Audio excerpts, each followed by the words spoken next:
Alam niyo ho ba, nako, pinakamatakaw at pinakagrabe, pinakamasiba sa kasalukuyang Marcos Jr. administration ang hinihingi ng mga politiko at na magdanakaw sa bawat proyekto ng ating gobyerno. At mismo ito hong pahayag ay galing sa isang kilalang kontraktor na kung saan ay lumilingon sa pangalang Curly Discaya at Sara Discaya. Ang sabi ho nila ay depende sa presidente at kung magkano ang hiniinging komisyon o tara dito ho sa bawat proyekto.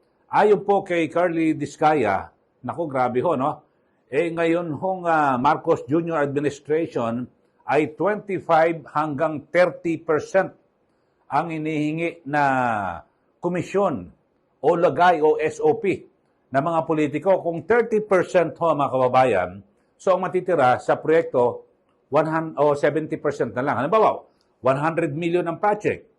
O yung 30 million mapupunta na sa congressman. So may 70 million pa. Tapos, may mga 53% pa ho yung O sabihin na, tanggal natin 10%. Di 60% na lang. O yung sa BAC, yung sa Bids and Awards Committee, tapos yung sa kung hihiraman ng lisensya o kung ano man, so 10% o 60% na lang po yung natitira. Tapos kukuha pa ho dyan taga DPWH. O sabihin natin 10%. So 50% na lang. Talagang maliwanag na maliwanag pa sa sikat ng araw na substandard ang magiging proyekto ng ating gobyerno. Yan ho ay kung hindi ghost project. Kaya sa mga nakaraan, di ba, nabunyag na siguro dahil sa 50% na lang ang matitira sa budget ay ang ginagawa ho nitong mga tulisan dyan po sa DPWH, wag na natin ito ituloy. I-ghost project na lang ito. Total wala na. Kung 50% wala na rin naman. Talagang substandard at mahinang klase yung project. At bukod ho dyan, ang ginagawa ho na sistema at di ba ng ilang mga taga DPWH ay dinodoble ho. Halimbawa, nagawa na ngayong araw na ito. Ito hong, o ngayong taong ito, o last year, nagawa na yung project. Tapos, ipapasok ulit nila yan, babudgetan, para pagdating ng bagong budget, may pondo na, pero gawa na ho ang proyekto. So, grabe ho yung kasakiman, no? Sa kasalukuyang administrasyon, no? Hanggang 30% ang gusto ho nito hong mga politikong ito. Pero sabi po ni Curly Discaya, nung panahon ni dating Pangulong Duterte ay bababa lang ho. 12 hanggang 15%. At sa panahon ni Pinoy ay 10%. Pero ngayon ho, grabe, ito pakinggan nyo ho, panoorin nyo, itong mismong kwento, pahayag at testimonya ni Curly Discaya at Sara Discaya sa kanilang pagharap sa pagdinig ng Senate Blue Ribbon Committee. O, ito ho. Mula noong sumali kami sa bidding noong 2012, base sa aking mga naging obserbasyon, nakadepende sa nakaupong presidente ang porsyento. Noong panahon po ni, okay lang po, Your Honor, noong panahon po ni former President Pinoy ay umaabot po ng 10%. At sa panahon po naman po ni President Duterte po ay umaabot naman po ng 12 to 15%.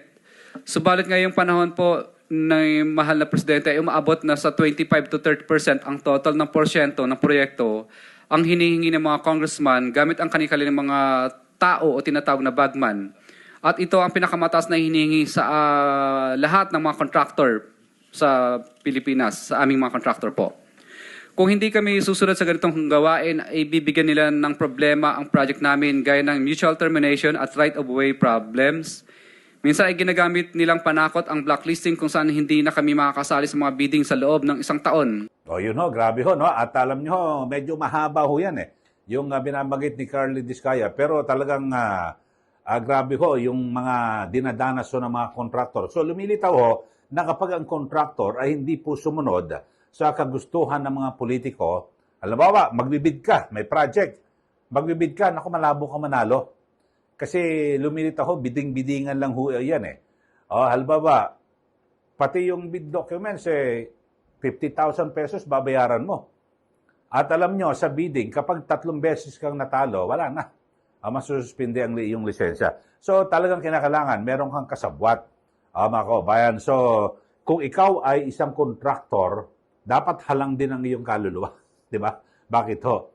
Birin nyo, matitira na lang sa project, kalahati na lang, 50%. Kung iaawas mo lahat sa mga SOP nitong matatakaw ho na politiko at mga opisyal ng DPWH. So, lilitaw ho mga kababayan, kaya ang gusto ho nila, flood control project. Bakit ho? Kasi hindi makikita na halimbawa, hindi tulad doon sa isang building, kapag ginawa mong substandard at, di ba, kitang-kita mo, baka matabang yung semento, baka gumuho. Flood control, hindi. Pero ang kagandahan rito, mga kababayan, dahil sa ginawa ho ng Diyos, na umulan ng umulan, yun ho, nagkabistuhan. Dahil sa bakit bumabaha? Merong flood control project. So, dun po sila nabisto. Ito ho, mga swapang sa kwarta, mga kababayan. Kaya, yun ho, talagang grabe ho yung nakawan. Kaya ngayon ho, meron pong ano kaya ito? Pwede ho kaya ito na meron pong ipinapanukala yung dating finance secretary na kung saan ay yung pera natin, babaguhin na ho mga kababayan, tanggalin na raw po yung mga tigi 1,000 at tiga 500. Kayo ho ba, pabor ho ba kayo rito? Sabi po ni dating Finance Secretary Cesar Purisima, hindi kahit niya po ang gobyerno na i-scrap na po yung tigli 500 piso at 1,000, yung 500 and 1,000 bills, para kapag, siyempre, yung small denominations ay medyo mahihirapan po yung mga corrupt officials, di ba? Halimbawa, 100 ang pinakamataas na pera, di ba? Magkano yun? Halimbawa, kung 100 milyon, nako, Diyos ko po, ang hirap buhatin nun.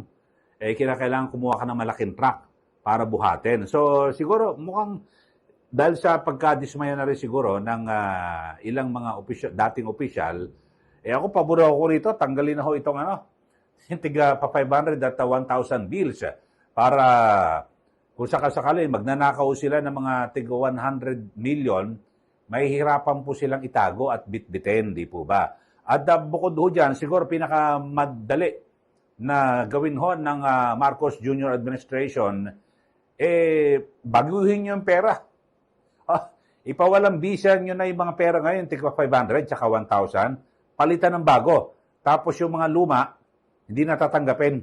Bigyan nyo ng 30 days. Ewan ko lang pag hindi lumabas sa kanilang mga kwarto o bahay itong napakaraming pera na ninakaw sa kabanang bayan. So, okay, yun ho pinag-usapan natin. At sa mga bago lang po sa ating channel, subscribe na po kayo. At sa ating mga suki, huwag niyo po kalimutan na i-like at i-share. Ulitin ho natin, ang pinag-usapan natin ho ngayon, ang sabi ng kontraktor, depende sa presidente kung gaano kalaki ang hinihingi SOP at na mga buaya.